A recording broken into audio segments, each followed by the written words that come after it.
Hi friends, how are you? Please subscribe my channel. Okay friends, ఈ వారం big boss ఇంటి సభ్యులు ఎలిమినేషన్స్లో ఉన్న వాళ్ళ ఓటింగ్ శాతం ఏ విధంగా ఉంది, అదేవిధంగా ఈరోజు బిగ్ బాస్ కెప్టెన్ టాస్క్ గురించి కూడా మాట్లాడుకుందాం ఫ్రెండ్స్. అయితే మొదటగా మన ఓటింగ్ శాతం గురించి మాట్లాడుకుందాం, ఎవరెవరి ఓటింగ్ శాతం ఏ విధంగా ఉందనేది. అయితే మొదటిగా ఫస్ట్ ప్లేస్లో అయితే తనుజ గారు ఉన్నారు. 31%తో ఈమె మొదటి స్థానంలో ఉన్నారు. ఈమెకు ఓటింగ్ శాతం బాగా బీభత్సంగా పెరిగిపోయింది. తర్వాత సుమన్ శెట్టి గారు గేమ్ ఆడకపోయినా కాముగా ఉన్నా కూడా ఆటోమేటిక్గా ఈయన ఓటింగ్ అనేది 24% ఉంది. అందరు సెకండ్ ప్లేస్లో ఉన్నాడు సుమన్ శెట్టి. ఈయనకి చాలా ఓటింగ్, అసలు ఏ విధంగా ఓటింగ్ జరుగుతుందో కూడా అర్థం కావట్లేదు. కానీ సుమన్ శెట్టి గారికి 24%తో సెకండ్ స్థానంలో ఉండడం జరిగింది. తర్వాత దివ్య గారు, ఈమె థర్డ్ ప్లేస్లో ఉండడం జరిగింది. ఈమెకి 13% ఓటింగ్ జరుగుతుంది. ఈమెకు కూడా ఓటింగ్ శాతం పెరిగింది, బాగా ఓట్లు పడుతున్నాయి. ఎందుకంటే ఈమె మాధురి గారితో ఉన్న గొడవ వల్ల, ఆమెను ఎదుర్కొంటున్న తీరు వల్ల ఈమెకు ఓటింగ్ శాతం పెరుగుతుంది. అదేవిధంగా 2-3 సార్లు అదేవిధంగా మాధురితో మాత్రం ఈమెకి గొడవ అయితే మాత్రం తనుజ ప్లేస్లోకి దివ్య గారు వెళ్ళినా మనం ఆశ్చర్యపోవాల్సిన అవసరం లేదు. ఎందుకంటే మాధురిని గట్టిగా ఆ ఇంట్లో ఎదుర్కొంటుంది దివ్య. తర్వాత భరణి గారు ఓటింగు శాతం పాపం గ్రాస్ పడిపోతుంది. ఈయన అర్థం లేని సిచ్యువేషన్లో అందరితో పాపం బంధాలు పెట్టుకుంటూ గేమ్ అనేది మర్చిపోతుండు. దానివల్ల ఇతను ఓటింగ్ శాతం కూడా క్రమేణా తగ్గుతూ వస్తుంది. ఇంతకుముందు టాప్ 1 ప్లేస్లో ఉండు భరణి గారు.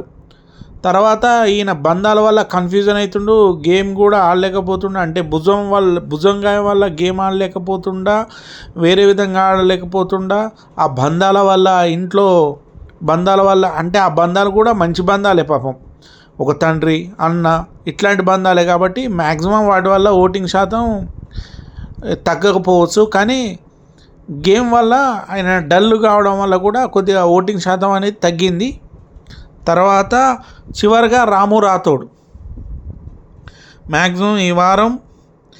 తర్వాత డీమాన్ పవన్ ఓటింగ్ కూడా బాగా ఉంది. ఈయన ఓటింగ్ శాతం కూడా కొద్దిగా పోయినసారి కంటే కొద్దిగా పెరిగింది. ఎందుకంటే 12% ఉంది డీమాన్ పవన్ ఓటింగ్. ఎందుకంటే ఇతను ఓటింగ్ శాతం కూడా, ఈయన గేమ్ కూడా తగ్గిపోతుంది ఆటోమేటిక్గా. చాలా వరకు ఈయన ఓటింగ్ కూడా 12% ఉంది. తర్వాత చివర్లో రాము రాథోడ్ గారు ఉన్నారు.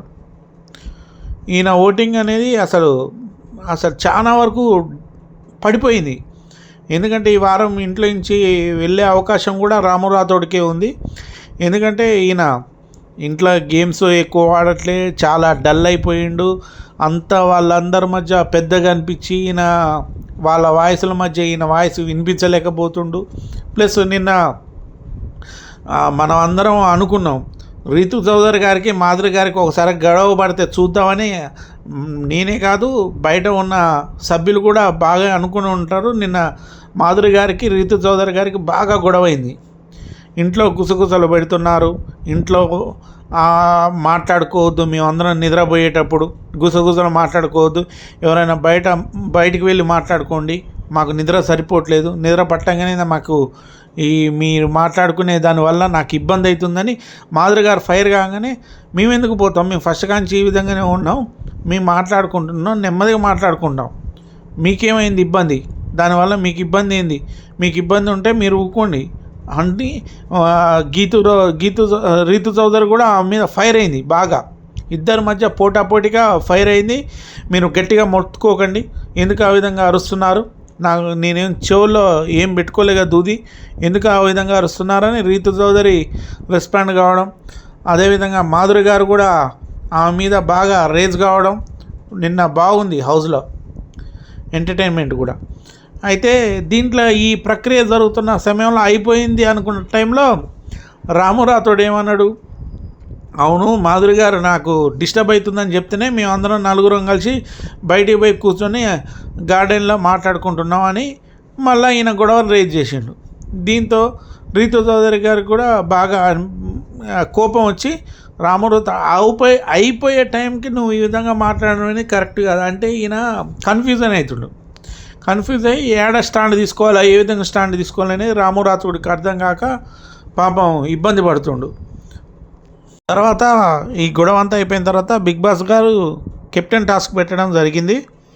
కెప్టెన్స్ కండక్టర్షిప్ కాపాడుకోవడానికి 5 స్టార్ మరియు వారు ఎంచుకున్న సభ్యులు 2 టీమ్స్గా ఏర్పడి ఒక టాస్క్లో తలపడాల్సి ఉంటుంది.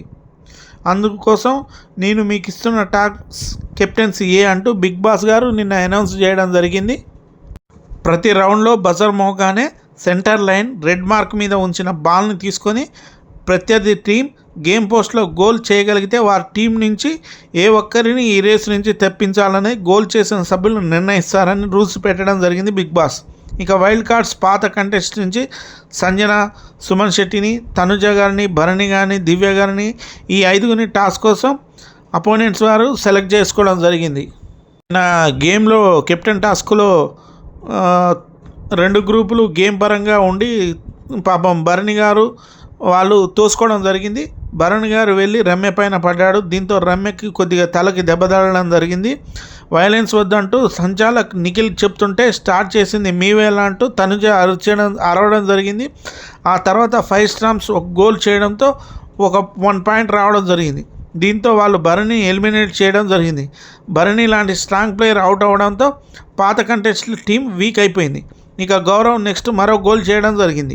అయితే ఇది కరెక్ట్ కాదు, నన్ను పుష్ చేశాడంటూ తనుజ గట్టిగా గొడవ చేయడం జరిగింది. నేను ఆమెనేమీ పుష్ చేయలేదు, కొద్దిగా టర్న్ అయ్యాను అంతే అంటూ గౌరవ్ గారు క్లారిటీ ఇవ్వడం జరిగింది. తప్పుకొని వెళ్ళాలి, పుష్ చేసేది కాదని తనుజ అరుస్తుంటే పుష్ అంటే ఇది అంటూ శ్రీనివాస్ నిఖిల్ తోసి చూపించాడు. ఇంతలో బాల్ని పుష్ చేయలేని లేదు అంటూ మాధురి మాట్లాడడంతో తనుజ గారికి కోపం వచ్చింది. దీంతో నేను సంచాలతో మాట్లాడుతున్నా అంటూ గొప్పగా అరవడం జరిగింది. 5 స్టార్ తరపున ఈ టాస్క్లో ఆయిషా, గౌరవ్ గుప్తా, రమ్య, మాధురి, శ్రీనివాస్ ఆడారు. నిఖిల్ సంచాలకుగా వ్యవహరించాడు. అయితే నిఖిల్ తన దగ్గరున్న కండక్టర్షిప్ పవర్ని యూజ్ చేసినట్లు అర్థమవుతుంది. అంటే నెక్స్ట్ టాస్క్లో నిఖిల్ కూడా కండక్టర్గా ఉండొచ్చు. దీంట్లో ఎవరు కెప్టెన్ అయ్యారనేది మనకి ఈరోజు తెలుస్తుంది. ఈ కెప్టెన్ స్టార్ట్ తర్వాత రమ్య గారికి బిగ్ బాస్ గారిని నాకు ఫుడ్ ఆర్డర్ కావాలని అడగడం జరిగింది. ఫుడ్ పార్ట్నర్గా సుమన్ శెట్టి గారిని నిన్న ఎంచుకోవడం జరిగింది. ఇక ఏం కావాలన్నా అడిగే నీ ఇష్టం అని నాగార్జున ఎంట్రీ ఎపిసోడ్లో చెప్పడంతో రమ్య నిన్న ఎరగదీసింది. బిగ్ బాస్ మాకు బ్రేక్ఫాస్ట్కి గుడ్లు, పెసరెట్టు, ఉప్మా కావాలి, దాంతోపాటు పూరి, మైసూర్ బజ్జీ కూడా కావాలి, లంచ్లోకి చికెన్ జాయింట్స్ కావాలి, ఎగ్ బిర్యానీ కావాలి, వెజ్ పిజ్జా కావాలి, బనానా చిప్స్ కావాలి, 4 ఎగ్ ట్రేస్ కావాలి, ఇది నాకు కావాలి, 4 ఎగ్ ట్రేలు బిగ్ బాస్ అంటూ గుక్కు తిప్పుకోకుండా ఆర్డర్ చెప్పడం జరిగింది. ఈ ఆర్డర్ విన్న రీతు సహోదరి ఏం చేయాలో అర్థం కాక కళ్ళు పాపం బయర్లు గమ్మినట్టు కూర్చోవడం జరిగింది. ఫ్రెండ్స్, ఇవి రాగానే వాళ్ళందరూ తింటుంటే పాపం ఇమానియల్ తట్టుకోలేకపోయాడు. పాపం ఇమానియల్ నాకు ఒక బోండా కావాలి, బిగ్ బాస్ ఏ విధంగానైనా మాకు వీళ్ళ దగ్గర అడుక్కోనైనా తినే అవకాశం కల్పించండి, మాకు మీరు పంపించకపోయినా ప్లీజ్ బిగ్ బాస్. తర్వాత వీళ్ళు మళ్ళా చికెన్ బిర్యానీ ఆర్డర్ పెట్టడం జరిగింది. ఆ చికెన్ బిర్యానీ వచ్చినప్పుడు పాపం ఇమానియల్ తట్టుకోలేకపోయాడు. ప్లీజ్ బిగ్ బాస్, ఏ విధంగానైనా నేను ఈ బిర్యానీలైనా కొద్దిగా తినేటట్టు వాళ్ళ కాడ అడుక్కునే అవకాశం కల్పించండి అంటూ పాపం ఇమానియల్ అడగడం జరిగింది. సరే friends, okay friends, please subscribe my channel, please like my videos.